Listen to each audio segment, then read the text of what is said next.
Hello, everyone, and welcome to FP Crypto Decoded presented by Ndax. In this session, The Road to Mainstream, we're exploring what led to the cryptocurrency revolution and how cryptocurrencies became poised to take their place alongside traditional assets like commodities and equities. Before we hear from our speakers, here's some information on how you can participate with us. If you find that your video quality is slow, try hitting the click here to refresh stream option to view our alternate stream. The video quality may decrease, but the audio quality should remain strong. If you're having any technical issues, click on the help button in the bottom right corner of the webcast page. Your help request will be emailed back to the email address you've provided.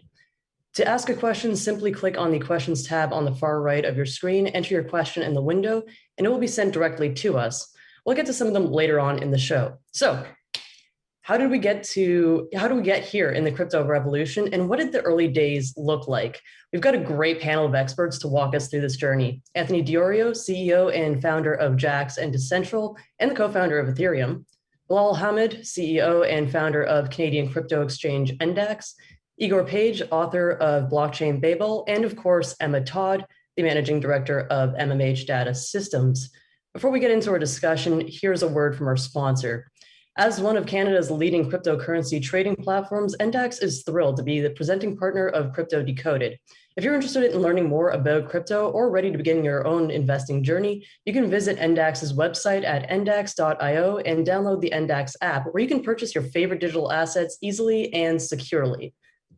So without further ado, let's dive right into this. Anthony, we hit that $3 trillion market cap milestone earlier this month, and though it's sort of fallen a bit since then, it's still pretty lofty. However, nearly a decade ago, when you got started in the crypto space, the market cap was a mere fraction of that milestone. So at that time, what first attracted you to the idea of crypto, and what were those early days like? Sorry about that. For me, I've always been in computers and technology since I was 8. I grew up with the personal computing age was just kind of kicking off back in the early 80s. And well before the internet, I was using modems to connect with other people. And then the internet came about. I really understood what was going to happen there. But I was going through university at that time. So it wasn't a really good opportunity for me there to really utilize what I saw happening with this democratization of information and the age of information that had started there. But in 2012, I was coming off a few years of studying economics, which was basically came about because I was looking at what had happened with the housing crisis and the financial crisis in the US and deficiencies in systems, and learning about sound money and learning about the Austrian School of Economics, kind of different than the Keynesian model that's taught so frequently, which I think leads to a lot of the booms and bust cycles that we've seen. And so I was getting a handle of what had happened with the financial crisis and learning about the history of money and learning about alternative means or alternative ways of doing things. And this is when I heard about Bitcoin in 2012. And I was quite familiar with decentralized systems already, following the whole music scene with digitization of music and with Napster and with all that type of stuff in the 2000s. And for me, it was something I grasped and understood the first day. And I went and got my Bitcoin the first day. It was under $10 at the time. And then just digging in and learning about the potential solutions via technology and via principles and via systems of trust and transparency that were provided with Bitcoin, and decided that I was really passionate about it and looked for a community here in Toronto. Nothing existed. So I set up the Toronto Bitcoin Meetup Group in 2012 to get people together and to become kind of a catalyst to get people excited about a technology that I thought had the power to be more important than the internet, and to empower individuals to be in control of their digital lives and their money, communication, and identity. I think are 3 things that the individual should be in control of and not being passed off to other third parties and other businesses. And from there, the meetups turned into hundreds of people, thousands of people, eventually part of the group. And that's where I met my other Vitalik Buterin, fellow co-founder of Ethereum in Toronto here, and started building software and interfaces for the space to help individuals get into it. So I saw it based on my technology background. I saw it based on my understanding of economics, understanding of how do deficiencies of systems that exist that don't lead to empowerment, that actually restrict and kind of create bottlenecks. And people want to be in control and want to be empowered. And that's what I saw this technology, the promise of the technology. Mm-hmm. And it sounds like it's such a rapid growth since those days. When we hear about these early tech startups, it often conjures these images of people working out of the garages. Maybe they've got a few college buddies. What was the actual working environment like for you at that time? So the meetups were done at restaurants, like bars, where we could find space, where we just, and then that didn't work out too well because we didn't pay for the space there. We just kind of were buying drinks and getting people together. And then it was like, I want to find a physical space. I ended up renting out a building at King and Spadina in downtown Toronto, and to set up a space where we could have co-working space for individuals and companies that were enthused about decentralized tech. And I called it Bitcoin Decentral as a hub for ideas to flourish and people to come together. And that was really the birthplace, I say, of Ethereum. It's where it was the first mailing address. It was where we first started hiring our HR teams and lawyers and stuff out of there. We set up a company called Ethereum Canada to get things going, to be able to get, start registering things and doing things. And it was about, you need a space to get people together and for ideas to start growing. And that's really where the idea came out of, was bringing people together, passionate people that offer different value and tools. And when those people come together, that's when companies form, and that's when ideas get off the ground and entrepreneurs start tackling big problems, which is what we did out of that space. For sure. And I want to pull in that thread of sort of the birthplace of Ethereum, because we know Bitcoin already existed at the time. What was the evolution to Ethereum, and how did it sort of build upon Bitcoin? What additional problem did it solve? So Vitalik had dropped out of Waterloo University and was traveling around the world in 2013, 2012, 2013, working on projects, teams like Mastercoin and with BitShares, teams that were trying to do more complex things on Bitcoin, but were struggling because it really is not made to do more than what it was set out to do. So Bitcoin solved an amazing problem. For the first time ever, you could have something digital and not duplicate it. That was really what I see as the greatest thing that it brought to the table, because for the properties of cash, the properties of money, it doesn't make sense if you can duplicate something and create it, because it's all about the scarcity. So it provided the first opportunity for something digital not to be duplicated. But they weren't going to start working on smart contracts and other more complex things. This was like, let's solve that one thing, let's do that. That's what Satoshi focused on. Well, it was 2013. It was already tried and tested. Bitcoin had been around for a few years, and Vitalik saw where these projects were struggling, and the idea of coming up with a more programmable blockchain to be able to do more sophisticated, complex things is where he took that idea. So that's really where everything was Bitcoin before Ethereum, is the way I see it. And then Ethereum kind of opened my eyes to, there's more than Bitcoin out there. And this is going to impact many more sectors than just finance side of things, which is what we've seen it do with NFTs now, and with contracts that can be used in so many different sectors and industries. And that's what really enthused me to even look beyond Ethereum after and say, wait, it's not just about Ethereum. Ethereum's going to spawn other companies and other projects that are not just about Ethereum. And so that's what it was a genesis from Bitcoin to Ethereum. And still Bitcoin is I'm a big fan of Bitcoin and a big fan of Ethereum and other projects that are out there too. So that was kind of for me, the movement of just there's Bitcoin, and wow, there's something else. And now there's a whole ecosystem of many, many other things, which I love to support as a whole. Absolutely. And we keep seeing that ecosystem sort of expanding, new players getting into the sector. And you've been able to see the sector sort of evolve over the years. And there have been some criticisms of the space this year as it's gaining, it's rallying to record highs. What's your view of the crypto world nowadays? What do you think of the market, proliferation of all these different coins, and the overall crypto world? I think it's probably where it should be right now. It's not it's been a long progression. I've seen the ups and downs. It's nothing really new to me where we go. We get more people getting into it, and then people get a little scared and you drop off, and it goes up again. But what it's good to see is it's I feel right now, I was thinking about this yesterday, I believe it's going mainstream, and it's kind of there. And when you mention Ethereum, or when someone says Ethereum, or most people understand what that is even now, and everybody's heard about Bitcoin now, and it's really something that we've seen coming. And I think with the amount of institutional investors, the amount of ETFs that are on the horizon, some that exist already today that are giving more exposure to the everyday people to be able to get into it. And it's really exciting. And it's something that, we envisioned, and slowly but surely it's coming along, and it's, nowhere near where it's going to be in the next few years, but I'm really happy with its progress. It's where it should be right now. Absolutely. And I have the pleasure of speaking with people who are very enthusiastic about the space. The public hasn't always been as enthusiastic. Maybe they've been a bit skeptical in the early days. So I wanted to bring in Bilal and ask, how has the public's interest in crypto changed over the years, and how has the exchange business evolved? Yeah, for sure. Similar to any industry, you know, it starts as a foreign, and then all of a sudden, slowly it starts gaining adoption, and then it gets to a level where, you know, the general public start getting a better understanding. Like they get that aha moment that, yeah, it makes sense. For us in the exchange business, similar to what Anthony was talking about with Ethereum and Bitcoin, it did go through multiple stages. You know, we started with a level of uncertainties where at the early days, people needed to wire money all across the world, dealing with wallets, foreign people. It needed a lot of trust for any transaction or medium of exchange to happen.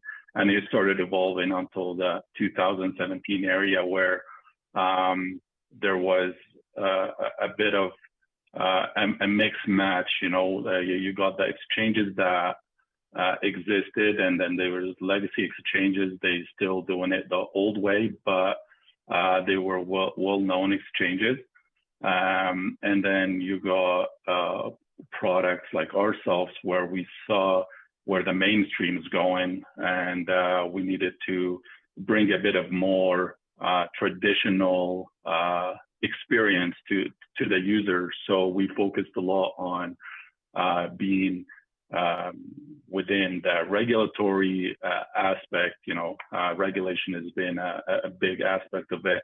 The user experience is definitely was suffering before, and we needed to make sure that anybody who's familiar with purchasing a stock or an asset at that, you know, in the early days, would, or even logging into their bank and transferring funds, they would have that similar experience without being scared about, you know, losing their wallet or their address or, and for that, I think the exchange business in general have grown a lot in this past 11 years, and we continue to see it evolve as more and more products become available.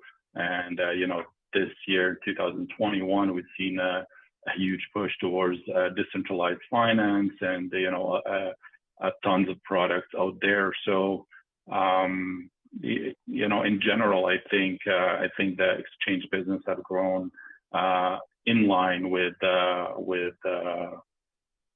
way this you know, this industry have grown. I call it the Fintech Revolution in a way.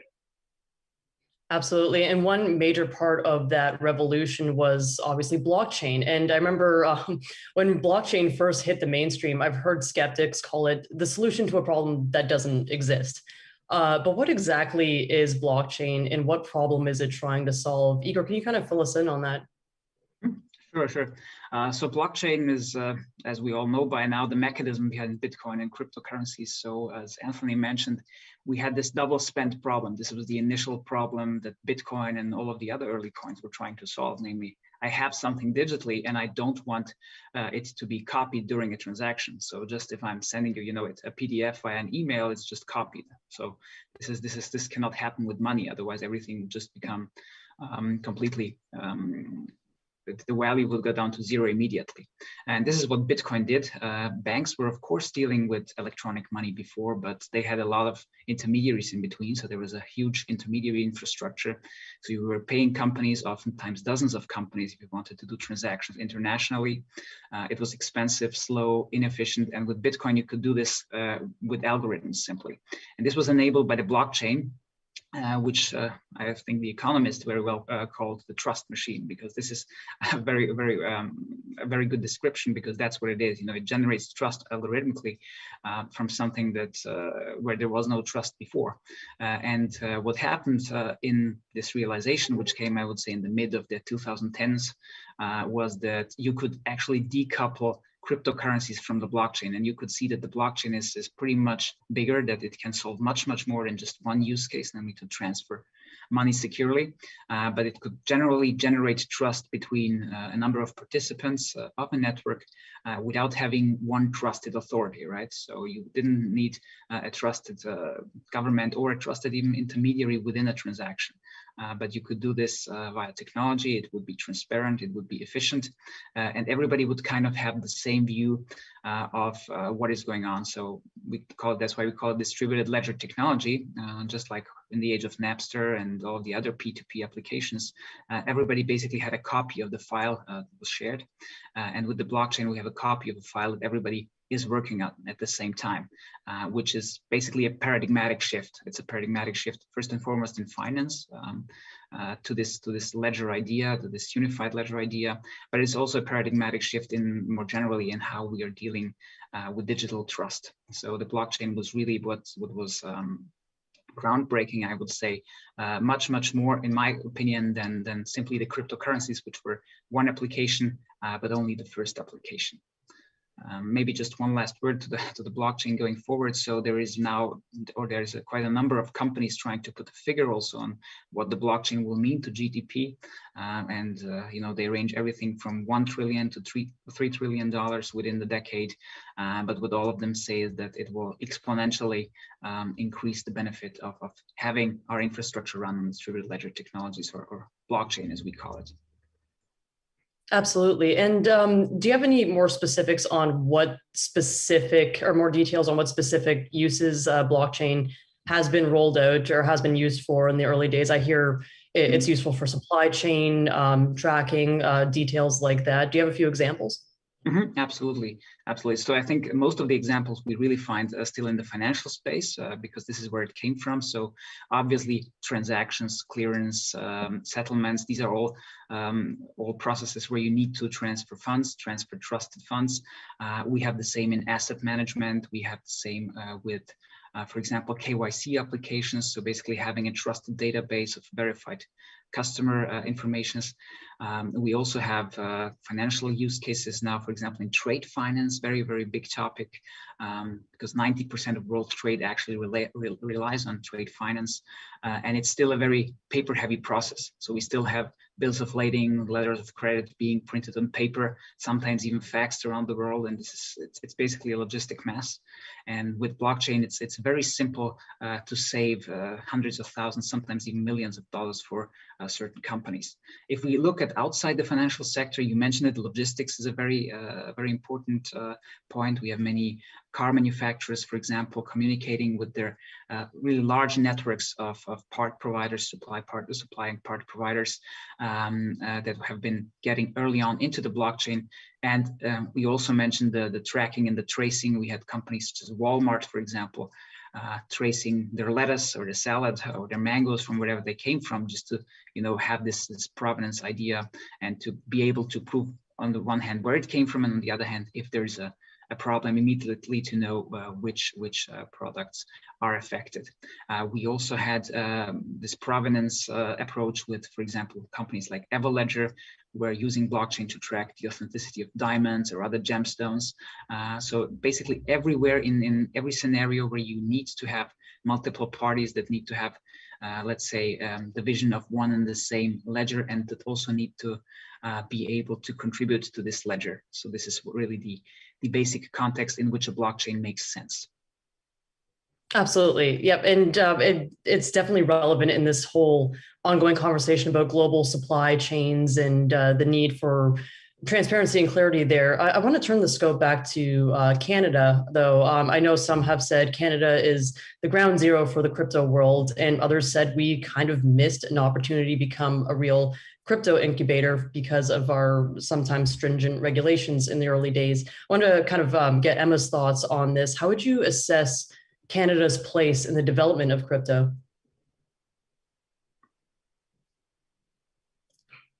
I think that we were absolutely, in a really great position, especially, when Anthony came in the early days. And I would actually think of us right now as a cautionary tale, a tale of a country that was doing absolutely amazing. And we were the birthplace of so many really great projects and companies. And because of the regulations, some of the companies felt that they had no choice but to go and domicile in a different country. And what I see is that the regulators are really working hard these days to sort of, come to a happy medium and see where they can regulate, but at the same time, get companies to stay in Canada. But I do see us as, right now, I would say we've missed the boat. Everything's kind of going on without us, and we really kind of need to kind of get things back to where they need to be. But everyone talks about just the challenges that they have. For example, exchanges. People talk about, and Bilal here, am I talking about, your business? But one of the challenges that exchanges have, it's and companies like blockchain companies, banking, like getting banking, like consistent banking, that's always a challenge. And, having to deal with regulators. And, we talk about if you go to open a bank account, if you're just saying, you're a regular company, you just kind of go in, you fill out a one-page document and you're good. But if you put blockchain or Bitcoin anywhere in there, that's a 26-page document you have to fill out, hopefully with your compliance person with you to help things go a little bit more smoothly. So, there are definitely some opportunities that we have here in Canada, but I will say the regulators are working to sort of, make things a little bit better, but we do, it's an ever evolving situation. Absolutely. And this is actually a great opportunity to bring in one of our viewer questions from Neil. As leading Canadians in this space, what are you seeing or experiencing related to current Canadian government sentiment and policy? And do you have a more positive or negative view of current Canadian government policy towards crypto? One thing I will say is that what I am seeing is that they are looking at ways that they really can, work hand in hand with some of the companies. I'm the chair of the Fintech Committee for the Canadian Blockchain Consortium, and every quarter we have a roundtable, and we do have regulators that come from all over the country and they attend. And while they don't actually answer questions, they are listening, and they do tell us what they want to hear beforehand. So we make sure that we can answer their questions. And they are looking at what is being done in Canada. We try to have someone that is a regulator from outside of Canada that sort of explains what's happening, so they can sort of take that information away and see how they can, if they can make it applicable to Canada. But we do see that, one of the challenges that we really do have, and I think the first and foremost one is absolutely banking, and just, making sure that Canadians are able to, you have a company, you want to be able to pay your employees, you don't want to have to say that, you are, and a lot of people think they can get away with saying, oh, we're not in blockchain, we're doing something else like a flower shop, and you can't do that. You kind of have to tell the truth, right? So what a lot of people do is you try to have multiple accounts. And what we do see now, I was at Money 2020 in October, and there are a lot of Canadians that are asking American companies to come into Canada because they don't have the same restrictions and regulations, right? Now, it does cost a little bit more, but at least you can sleep at night knowing that, your bank accounts won't be shut down for any reason. Because what a lot of people don't realize is that when you are a business, banks can shut you down without actually explaining the reason why. They only have to give you an explanation if you are an actual private, if it's your personal account. So it's a lot of opportunities that we have. For sure, absolutely. And it sounds like it requires a collaboration between both the government and the people that are actually active in the crypto space, because I know they're trying to kind of, or as far as a regulation perspective, we're all trying to balance that line, toe that line between making it kind of open enough for businesses to operate here, but then also you need to weed out the bad actors. So it can kind of be a rough go for some crypto companies, depending what kind of sector or part of the crypto space they operate in. Bilal, I want to get more perspective on how you found Canada's approach to crypto companies in the early days compared to now. How receptive has this country been? We're in a kind of special situation here in Canada, kind of similar. I want to echo what Emma said there. I feel there's a knowledge gap between what the traditional, a system that's 50, 60 years old, and all of a sudden there's revolution that's happening in the space. So typically within the Canadian market, I think we can all agree that when it comes to, standardizing a certain concept or industry, we typically take a bit of a relaxed approach and kind of to kind of see how it evolves around the world, considering the status of Canada now. But we've seen that unfortunately the similar that we had Ethereum's kickstart in Canada, similar to a couple other big project that unfortunately lost to other regions.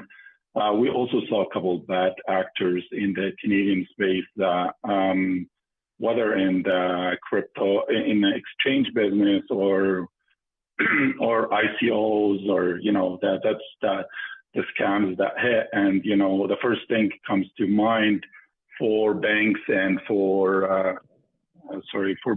regulators, first investor protection, and second money laundering and terrorist financing and whatnot. And that's how it was very difficult. I remember when we wanted to start Ndax, we pretty much had to pitch to every single bank and fly over to every headquarter of big banks to try to convince them to get into the space. And it was simply, the answer was like, it's a new space, we don't understand it very well. And there's, the media, there was a lot of reports about illicit activities, and the Bitcoins was used for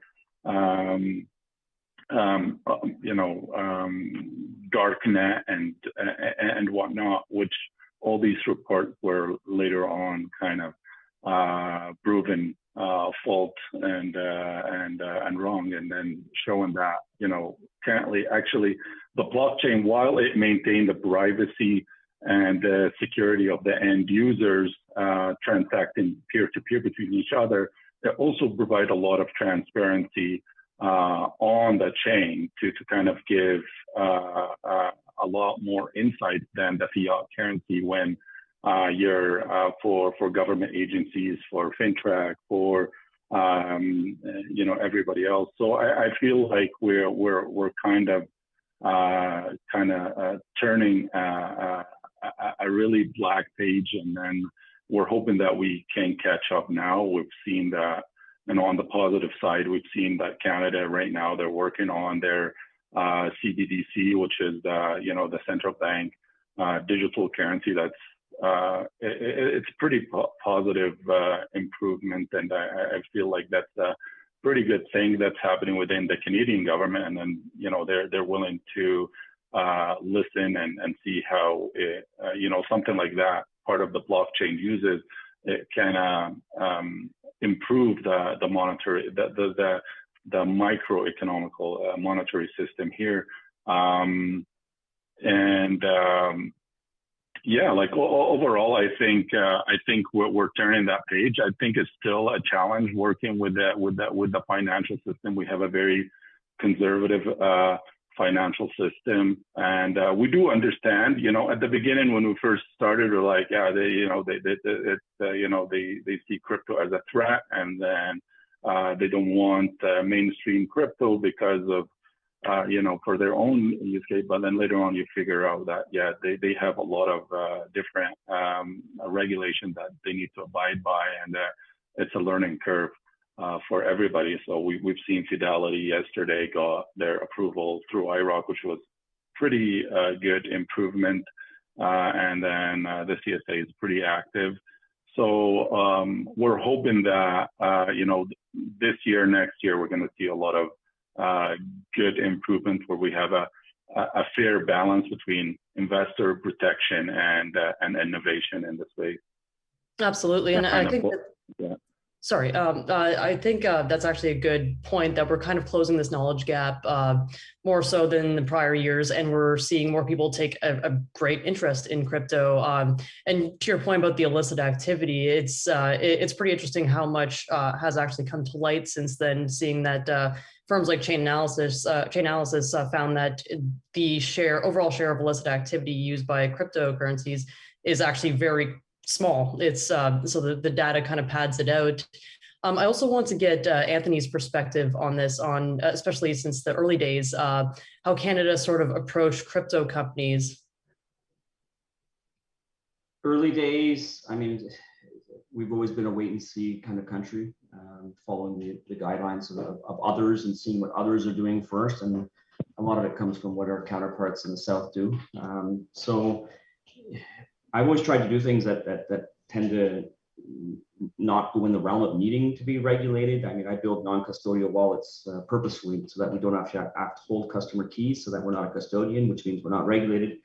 So I've done things that enabled me to keep my company in Canada specifically to navigate the space and navigate the way that I saw things would be going. I mean, I don't have compliance departments because we don't hold people's keys. We don't facilitate exchange. We don't have an exchange service. That's what we do. But those are core to a lot of people's businesses. And a lot of colleagues, unfortunately, had to move outside of Canada, and we had to set Ethereum up in Switzerland because it was the safest place for us to do it at the time, without the clarity and the ability to know how we would be if we were to stay in Canada.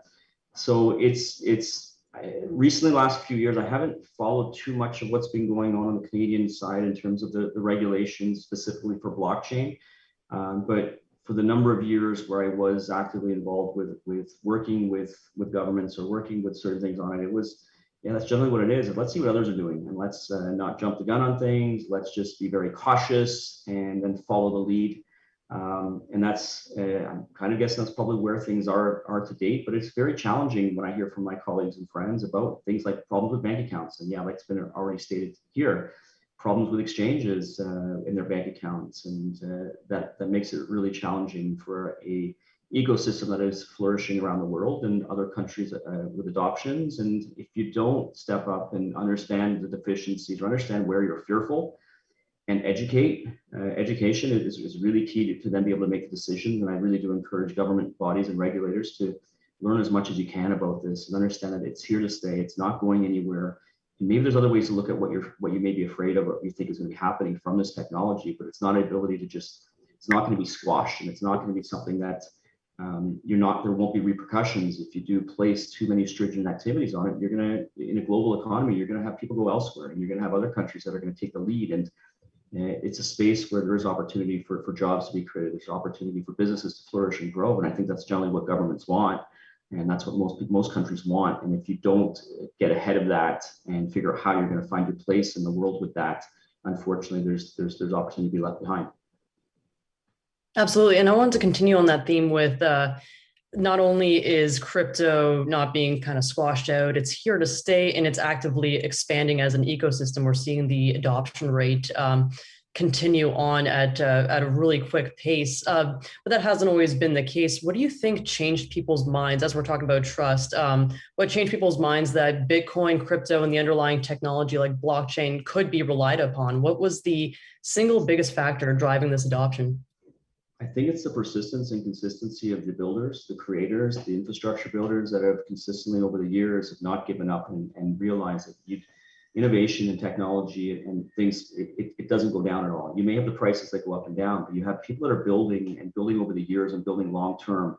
And over time, that growth and the amount of momentum and the amount of technology and problem solving that happens there eventually gets recognized, and businesses and sectors start utilizing those technologies. And it's a general curve that happens. And it follows what happened with the internet. It's just the consistency and the entrepreneurs and businesses that are building in the space, that are creating infrastructure and tools and interfaces and all the things that are needed in order for this technologies to flourish, become more understandable, allowing people to educate themselves more on it. That to me is the biggest thing. It's the builders and the creators that consistently kept going over the number of years. Mm-hmm, absolutely. And from a technical perspective, Igor, I wanted to get your perspective on this. What is the biggest change you've seen in the overall ecosystem and just the blockchain technological innovations? What's the biggest change you've seen from early days to now? I would say that's really the decoupling of blockchain and cryptocurrencies. So I think this was also something that was really driving the acceptance, I would say, with big players. That's how it started.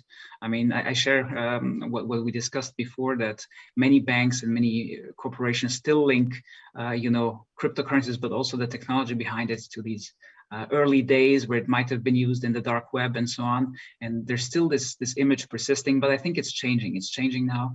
And we also see this with big banks now allowing, with baby steps, but still people to invest in crypto assets, such as Goldman Sachs and Morgan Stanley in the US, or BBVA in Europe. So it's big banks allowing this type of assets, which is also, I believe, driving the general image and general perception. So I think it was really something that started with this blockchain idea that you could use this in a permissioned, in a centralized way, and then it really made its way forward. So this was one thing, and the other thing is that we got the this is why it became so widely popular, is that we had this smart contract capability, of course, first by Ethereum, but then also by other blockchains that made it possible to run a Turing complete use case, meaning that you could basically do everything and not just monetary transactions. So I think these are the two big drivers, and of course we have smaller drivers that are also driving the adoption, the mass scale adoption, such as now, of course, this year the DeFi wave, and then you have other aspects such as NFTs. You know, it's always another popularized wave of something that hasn't been there before. That's why I think also regulators are, it's so difficult for them to choose a direction, because it's like every couple of months there's something, there's the whole industry going in a completely different direction. So maybe in their defense, yeah, maybe the last point that's driving crypto adoption in particular now is also clearer regulation. So we see many countries that are also very skeptical. They're straight out banning ICOs, they're banning currencies, they're banning trading, mining, and so on.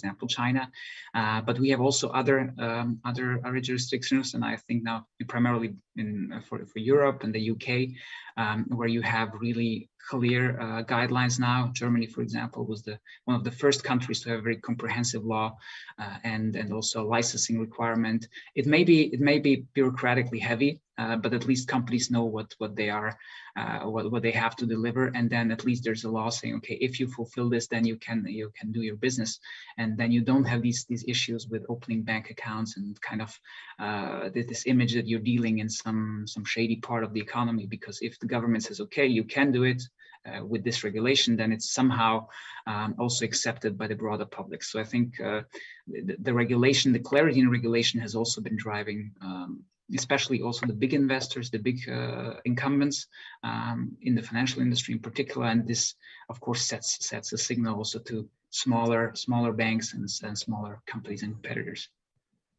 Absolutely. So it sounds like all these kind of factors, like the trust and transparency in the blockchain system, the clarity of the regulations, this greater adoption rate with familiar names and larger companies, it's all kind of working in tandem to drive this overall trust in sort of crypto and blockchain technologies. And I know from a marketing perspective, people have been kind of a bit skeptical in the early days, and then they've had their minds sort of changed. Emma, can you kind of talk about or kind of walk us through what happened on a sort of marketing side that drove more trust? Is it just the adoption from recognized names and players, or is it something kind of bigger than that?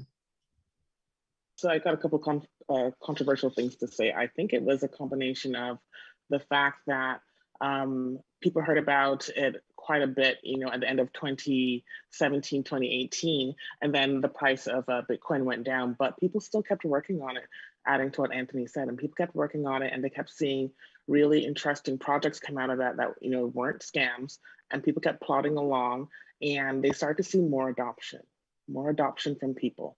And then here's my little controversial thing. And then COVID happened, COVID-19 happened, and people had to be at home for a few months. And then you're at home for a few months, and after you get over your fear and everything like that, you start looking at what are people looking at? And they realize people are really looking at crypto, and they're like, let's dive into this a little bit more. And I'm sure if you go back and look at the trend, you're gonna see that after March 2020, it started going up. Because people thought, okay, I don't think this is a scam. I actually think that there's something here, something solid, something legitimate here. And I think it's A, worth investing in, or B, at least taking a closer look at.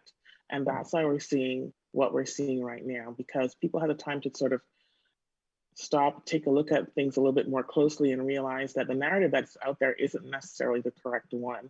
It's not right. And we're going to, perhaps put a little bit of money in or see what's happening. And that's what we're seeing the explosion now, because they're seeing that some of these projects are absolutely fantastic. There's some actual meat here, and they want to be a part of the changing revolution. Absolutely. And I think that's a really interesting trend since the 2017, 2018 era, where people are kind of looking at it more with more critical thinking. They're not just kind of taking other sources' words for what the crypto market is. And then there's been more tools to actually inform on what crypto is, and then kind of close that knowledge gap. So I'm going to bring the elephant in the room up, which is the crypto winter of 2017, 2018. You kind of touched on it, but what happened during that time that allowed the ecosystem to come back stronger this time around? Okay, I'm first going to take a minute to say, break for a second to say thank you to Anthony. Anthony, my friend, I don't know if you recall this, but in 2018, like summer of 2018, we were on a panel at Bitcoin Bay. They had a hackathon. And you said something really important on that panel. You said everyone should have 2 years of expenses in fiat saved up. And at the time, I had all my money in crypto, and I was like, that's interesting. And at that time, everybody was living the dream. People who hadn't been through the first wave of crypto, they were like, oh, everything's great, it's going to keep going. And I listened to what Anthony said. And well, I was sort of half there. I saved up 1 year. I took 1 year in fiat. And then crypto winter happened around September, literally 3 months after you said that, Anthony, it happened. And I was in a really good position, and I had mentioned it to some people, and they were also in a good position. So you saved a few businesses there, so thank you. But what that really allowed us to do is, when things are good, there are a lot of people that come into space and they just sort of look for the best opportunity or how they can make a quick buck. When things are bad, that's when you see who really believes in the system, who believes in blockchain, who's really there for the long run. And that's when you see the really good projects happen. So the fact that Ndax started in 2018, right when it went good, and then it kind of went down. So you went through the rough times, right? So you saw, and you're still around. So that was that to me tells me that actually kind of helps separate the good companies from the great companies, or from the companies that are just sort of emerging. And that really sort of built, made a lot more companies a little bit more, built a lot of fortitude. So for example, when Bitcoin started going back up and people got more interested in cryptocurrency, the people who had been there before didn't get swept up in the wave of, okay, let's just, kind of party. We're like, we've been here before. We're going to keep working. We're going to keep trying to evolve and trying to keep the pace of innovation going, because when it's good, but you really need to prepare for the bad times, and you can't get swept up in the good times. So, you take a minute or there to celebrate, but you just keep going. You keep working, you keep evolving, and you keep trying to push the pace of innovation forward. For sure. And when the times get rough, especially around that era, what kind of conversations are you having with people who kind of bring it up, like, oh, I'm this kind of maybe even more skeptical of this whole space? I always say you can't convince people until they're ready to be convinced. You can only tell them, and then you keep going. But I had my family, they're your family. You think they would, believe you, but I had left banking. I had left 16 years in banking to go into crypto, and I just went straight for it, like full time. That was it. And my family thought I was crazy. A lot of friends in banking thought I was crazy. People who didn't think I was crazy was perhaps Deloitte, and that's because they had a blockchain section. But all you can do is tell them what you're doing. Tell them, show them, what is happening, and sort of give them food for thought. So I never kind of go in trying to change someone's mind. I just tell them what we're doing, and then say, hey, go do your research. And what I find is if someone really wants to invest, or they really want to be part of the innovation, they will do their research, and they will invest. If they don't want to, then they won't, right? So, we've all had those people who said, I first heard about Bitcoin when it was at X amount, and now it's here, and I've missed the boat. No, you haven't missed the boat. The boat's still going. The thing is, do you want to get on the boat, right? If you don't want to get on the boat, there's nothing I can do. But if you do want to get on the boat, you'd be on the boat already. So That's one of the things that you kind of have to let people know. And I tell them, I'm not here to convince you.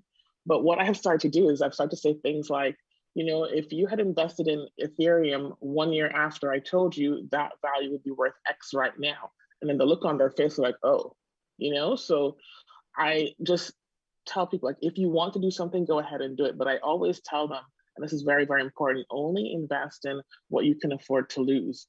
If my friend has a very, it's kind of very visual. If someone set the money in front of you on fire, are you like, oh my gosh, I can't pay my mortgage, I can't pay my rent, I can't eat. That's your answer right there, don't do it. But if you're like, okay, I have a little bit of money set aside, I have disposable income, then go ahead and do that. If you believe in a project, you know, and you don't have any money, perhaps, you know, you look at, you know, how can you help that company? You know, do you want to go and work there? What else can you do to help them along? There are always these different things that you can do. People just have to, you know, you have to believe, or you have to want to believe. And that's what I always tell people. I never try to convince them. I just tell them the facts and then have them go from there. Exactly. And I think we've seen that belief sort of expand in recent years to the point where we're seeing central banks actually look at potentially launching their own digital currency. So I've got a question from Riley to that effect. China is launching their digital yuan, and the US is looking into FedCoin. How should the Canadian government respond when it comes to a central bank digital currency? I think Canada is already ahead of the US with the Fed coin. Actually, Canada, I think they're in the development stage right now for developing that Canadian. There's a lot of issues around issuing a local digital currency with central bank and, you know, and the different banks involved, and the borrowing, lending, you know, the entire ecosystem around it. But I think while China is, I think in their, they already released their digital yuan, and after they banned Bitcoin for the 10th time. But I think Canada, you know, I believe in the next 2 to 3 years, we'll be able to see some prototypes out there. Oh, wow, that soon, eh? What do you think that would look like? Similar to everything we do in Canada, it'll be a pretty conservative prototype that would be tested on a smaller scale, and then eventually start expanding from there. Yeah. For sure. And going back to the whole stress time of the whole 2018, 2017 time, Bilal, I want to also get your perspective before we hit our final 10-minute mark. I want to get your perspective on what it was like to be a company at that time. Yeah, definitely. So there's two things with you know, kind of differentiate our industry, the crypto and blockchain industry. You know, in a traditional market, you know, you go between 6 to 8 years where you get, you know, a major shakeout, and, you know, but when it comes to the crypto, because the space is evolving very quickly, adoption is, you know, in order to get it to that mainstream, we needed to scale the blockchain essentially, and then we're seeing a lot of movement going from proof of work with Bitcoin to proof of stake and proof of authority, and then the different blockchains. And with that, we're seeing many companies just pop up every single day. Like, as an exchange, we cannot keep up. Every day we get our users pitching us for thousands of coins to add to the exchange. So with that, I think it's very important for companies, or for you know, as a company, when you're going through that period, you need to know that from the time where, you know, you're having like a very good times until the market, you get a shakeout and the market drops. It could range between 1 to 2 years, sometimes even less. Depends on you know, everything else that's happening around us. We're not only crypto market. If the, you know, the overall market with inflation and a lot of uncertainties that happened around COVID, everything is going to affect the market. So you have to be really prepared. As a company in 2018, we knew at that time it was not time to market to our, to bring a lot more users. It's not time to convince users, especially the ones that, they just got in at, the 17K range, and then now they're down 80 to 90%. You're not going to convince them that crypto is the best investment for you. We took advantage of that period around, it was almost a year where we kind of worked on improving our product, or, learned from other competitors in the space, what some of their shortfalls, and then we just really focused on building a better product throughout that period, staying lean, and that's really what kind of differentiate companies that they're trying to go for a quick cash grab, and from companies that are really trying to be part of that future. For sure. And it sounds like a matter of reading the room, preparing yourself, and just kind of this moment of reflection for a lot of people in the crypto space. I only have about 10 minutes left here, so I have a few final questions, almost like a lightning round. Anthony, in your wildest dreams, when you co-founded Ethereum, how much did you think one Ether would go for one day? The number I had in my head very early on, we started out at it was like 25 cents is a number that we kind of made up. It was at the time when we were looking to raise the capital to carry out the project. It was, give us 1 Bitcoin, we're going to give you 2,000 Ether. We kind of just made up a number based on that. And from an initial, before the crowd sale, there was contributions mostly from myself and Joseph Lubin. I think it was about 700, 800,000 is what we put in to kind of kickstart things, until we raised the $18 million from 9,000 participants all around the world in the open crowd sale we did in 2014.